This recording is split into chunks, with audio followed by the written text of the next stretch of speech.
Dear students, today I continue with the explanation of Act 4, Scene 1, page 116 onwards. Till 115 page, I have already explained with the help of an audio. Now let's continue with page 116. It begins with Bassanio. Good cheer, Antonio, what man courage yet? The Jew shall have my flesh, blood, bones, and all. Thou shalt lose for me one drop of water, blood. So here, Bassanio tells Antonio to cheer. And then he says, what man courage? Means have courage. The Jew shall have my flesh, my bones, my blood, and all. Before you shall lose for me one drop of blood. It means that he doesn't want Antonio to shed blood for him. And therefore he says that if Shylock wants flesh, blood or bones, let him take from my body. Antonio then says, I am a tainted wether of the flock, meeters for death, the weakest kind of fruit, drops earliest to the ground, and so let me. You cannot better be employed, Bassanio, than to live still and write mine epitaph. He's saying here, I am a tainted wether of flock. That means he considers himself to be a diseased ram, a sick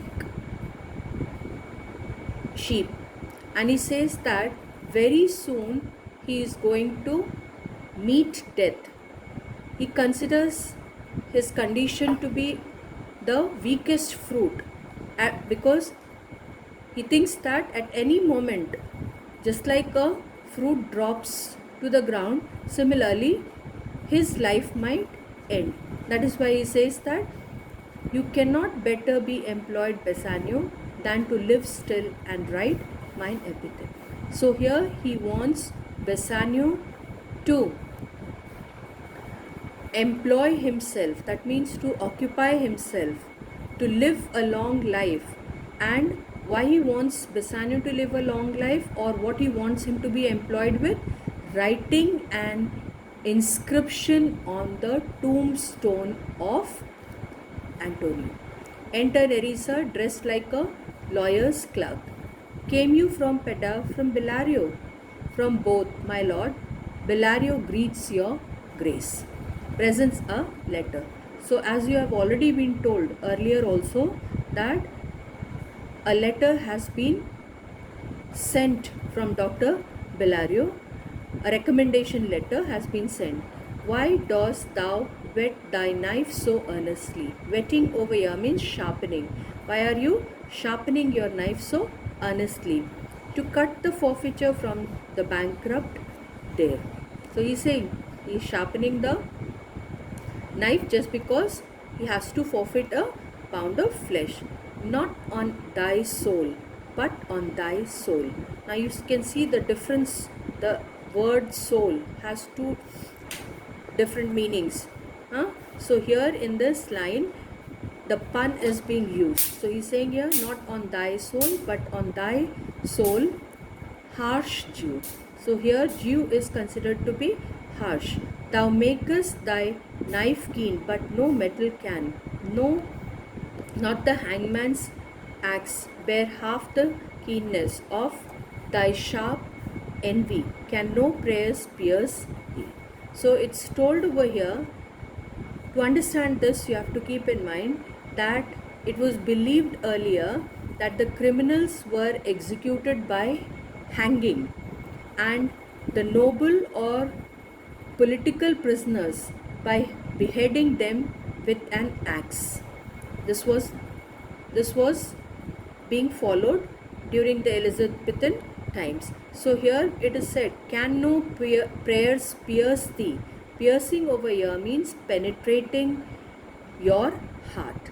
So a question is being asked by Grishano, that is it not possible that a prayer can prick your heart, penetrate deep into your heart?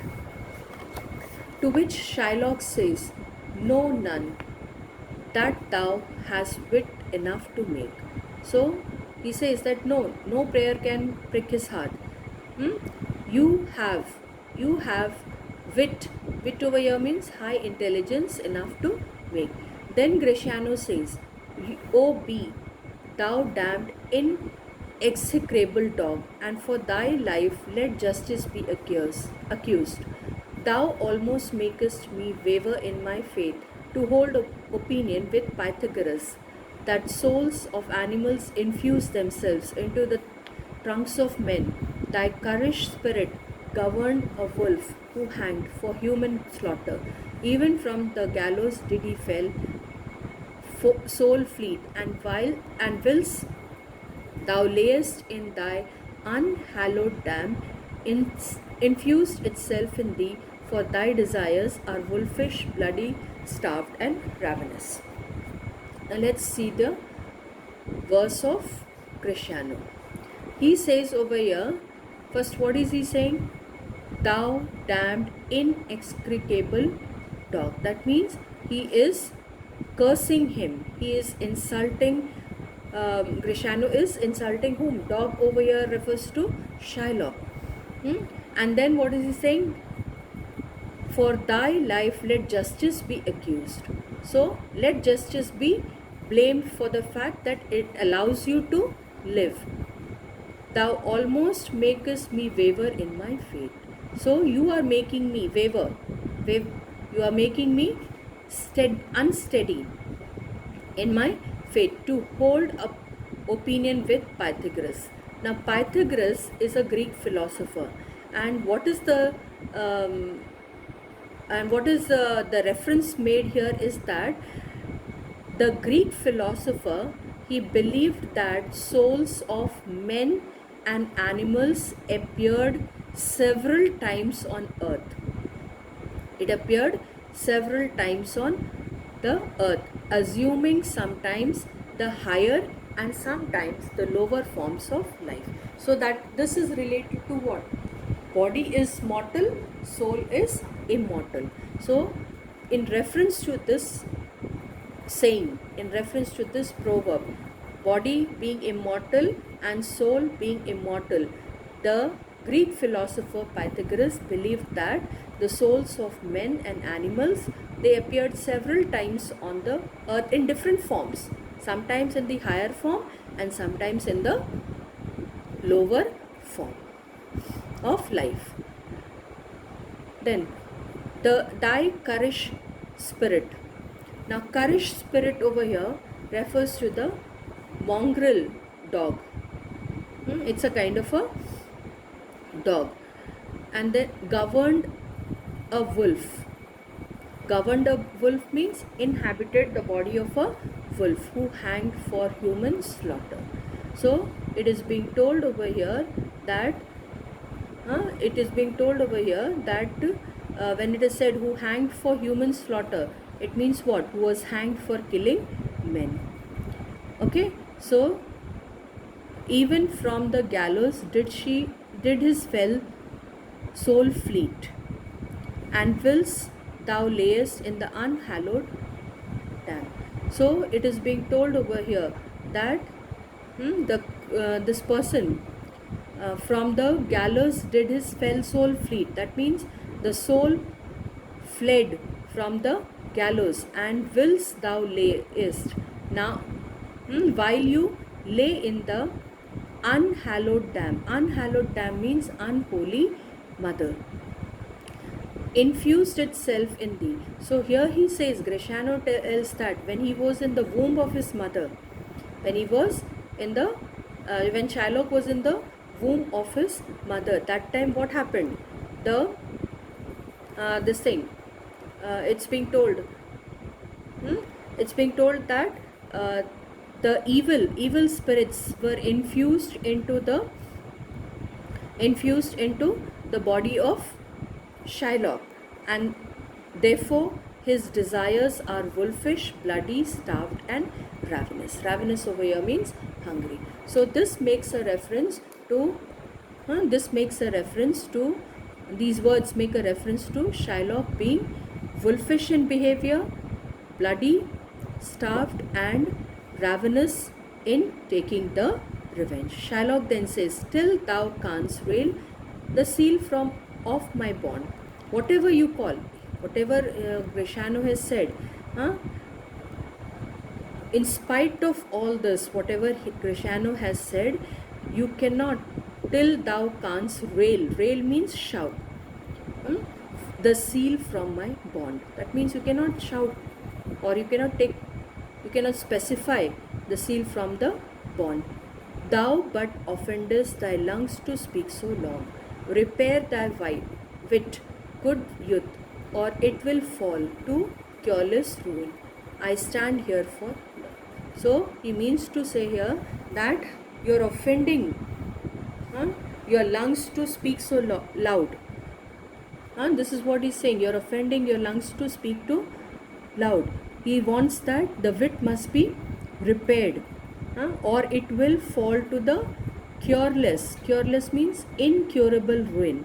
And then he stands here for law. So you have to keep in mind that in this scene, which is a court scene, Shylock is desirous of having justice. That's why he says, I stand here for law. This letter from Bellario doth commend a young and learned doctor to our court. He attendeth here hard by to know your answer whether you will admit him.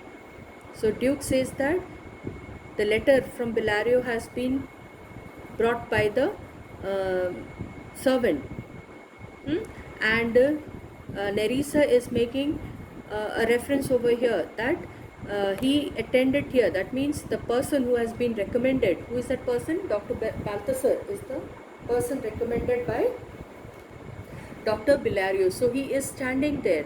And then she is saying, Nerissa is saying, whether you will admit him. Are you going to allow him into the court? Duke says, with all my heart, some 3 or 4 of you go give him courteous conduct to this place. Meantime, the court shall hear Bellario's letter. So Duke is granting the permission that 2 to 3 persons may go and give a cordial welcome to Dr. Balthasar. And in the meantime, the letter will be read. So the clerk is reading out the letter. You'll find what is the content of the letter. Your grace shall understand that at the receipt of your letter, I am very sick, but in the instant that your messenger came in loving visitation, was with me a young doctor of Rome. His name is Balthasar. I acquainted him with the cause in controversy between the Jew and Antonio the merchant. We turned over many books together. He is furnished with my opinion, which bettered with his own learning, the greatness whereof I cannot enough comment, comes with him at my importunity to fill up your gracious request in my stead.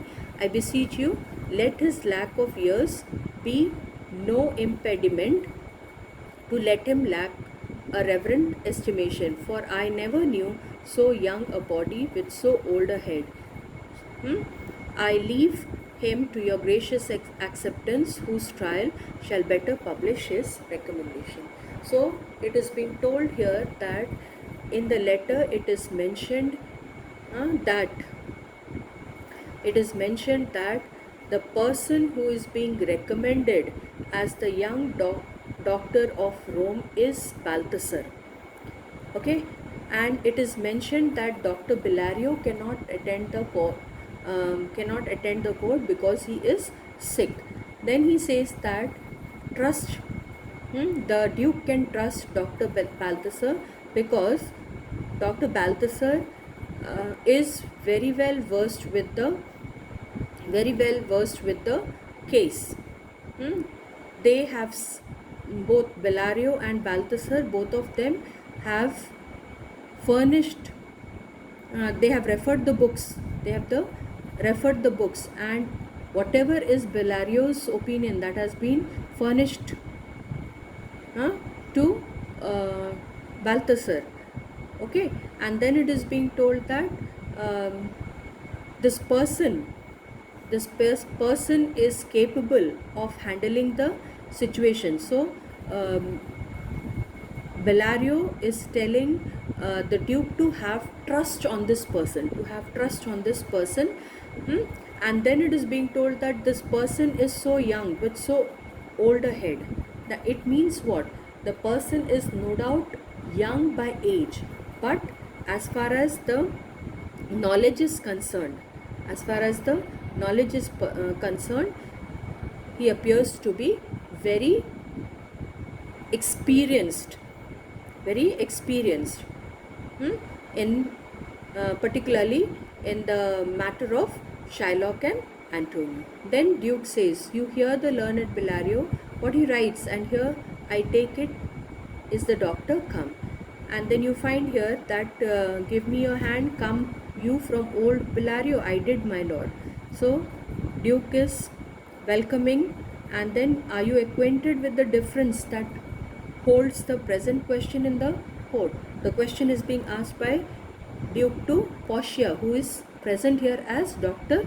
Bellario. So it is being told that are you aware with the nature of the dispute that is involved in the present case before the court? This is the question being asked by the Duke. So you find here Portia giving a reply. She says, "I am informed thoroughly of the case." Which is the merchant here and which the Jew. So Portia is very well aware, very well informed, or thoroughly informed about the cause. And then Antonio and old Shylock both stand forth, and she's asking, "Are you Shylock?" And then Portia says, "Of a strange nature is the suit you follow, yet in such rule that the Venetian law cannot impugn you as you do proceed." So here in this line, Portia means to say that you are of a strange nature. Strange nature is the suit you follow. That is the petition you follow, yet in such rule. In such rule means in accordance with the rule. Which rule? Venetian law. Rule of Venetian law cannot impugn. Impugn means find fault with. You as you do proceed. And then to Antonio she says, "You stand within his danger, do you not?" Second question is being asked by Portia. Now these are all the questions. You have to keep in mind that whatever is happening in the court, no doubt you have been given here the name, you have been given Portia as the speaker of the dialogue, but you have to always keep in mind that Portia is present in the court as Dr. Balthasar. Then it is being told here, Antonio says, "Yes, do you confess the bond?" Confessing the bond means, do you admit the bond? And he says that, "Yes, I admit the bond," because Antonio has signed the bond. Then must the Jew be merciful? Shylock says, "On what compulsion must I?" So on what compulsion should I be merciful? Tell me that. Now very important speech of mercy is being dealt here by Portia. Now Portia says here, "The quality of mercy is not strained. It droppeth as the gentle rain from heaven. Upon the place beneath it is twice blessed. It blessed him that gives and him that takes." So mercy is considered to be gentle like the rain that drops from heaven. Mercy is gentle just like the gentle rain that drops from heaven. Then mercy is also twice blessed. Why it is twice blessed? Because it refers here to a person who shows mercy and the person who receives mercy. Okay, giving mercy and taking mercy. these are in this reference, it is being told that it is twice blessed. It's mightiest in the mightiest. So you have to keep in mind that mercy is considered to be the mightiest. Mightiest means it is the most powerful in men, with most power. Huh? There are two meanings which are being referred here: mightiest in the mightiest. So most powerful in men with most power, and most powerful weapon that most powerful men have.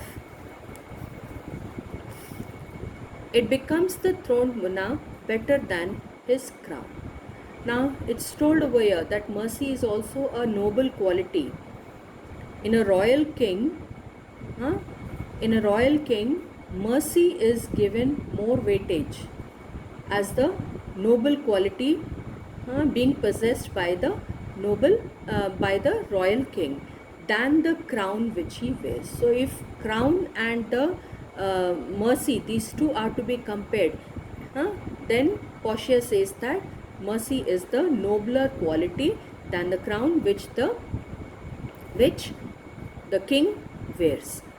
His scepter shows the force of temporal power, the attribute of awe and majesty. Now scepter, this is symbolizing the earthly power. Scepter symbolizes the earthly power, the attribute to awe and majesty. So it is being told that the scepter, which is the earthly power, is actually the characteristic. Attribute means characteristic of a king who commands power and grandeur.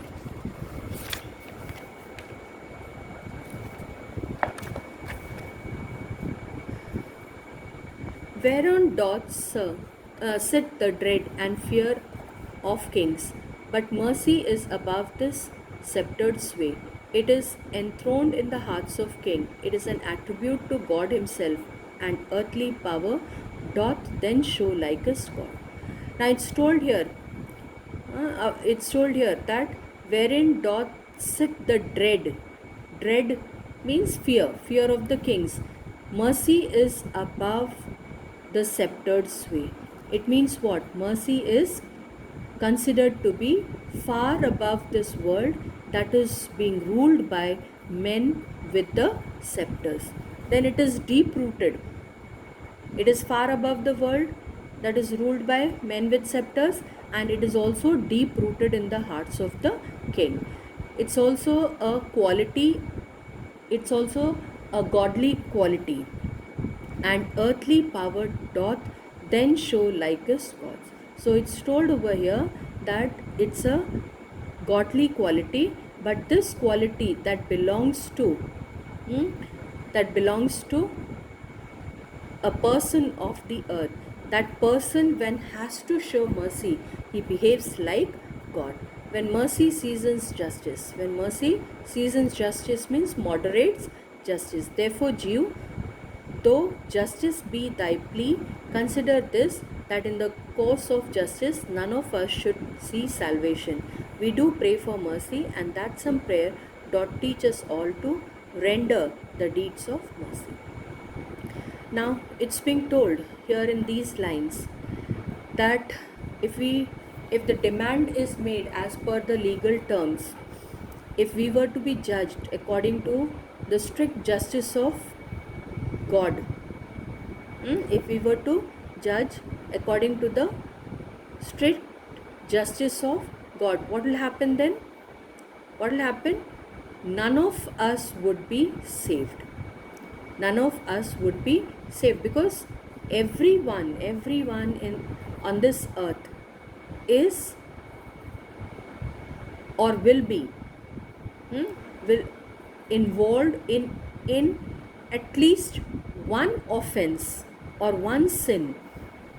So every individual does one offense and at least one offense or one sin, and therefore if you expect justice from God, you should also be justiful to others. I have spoke thus much to soften the justice of thy plea, which if thou follow the strict court of Venice, must needs give sentence against the merchant here. So it is being told here that if you show mercy to others, then only you can expect mercy from others. Okay, so this is the law of God, or this is the law of nature. My deeds upon my head, I crave the law, the penalty and forfeit of my wrong. So here what is he saying?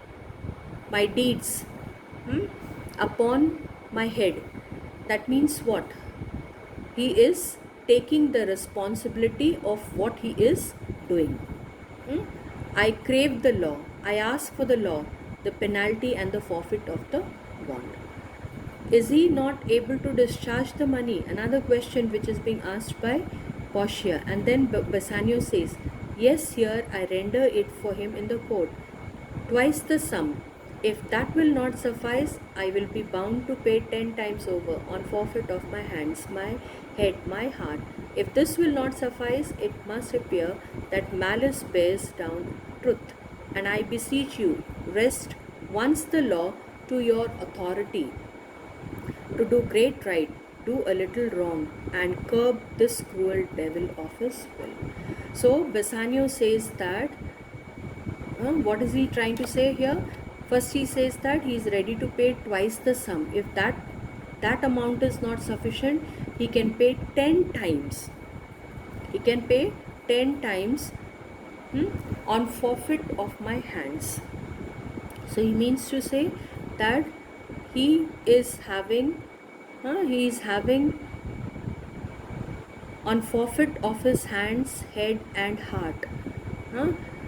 If 10 times the amount is not sufficient, and then he says, if this will not suffice, it must appear that malice bears down. So even if my hands, my head, my heart is not sufficient, then it will appear that malice overcomes the truth. And I beseech you means I request you, rest once the law to your authority. Rest once the law to your authority means twist the law in this one occasion, to do great right, do a little wrong. So if the Duke wants to do justice, then the law needs to be twisted. Okay, do a little wrong and curb means restrain this cruel devil of his will. So he means to say here that if the cruel devil has to be restrained, then what is being told here?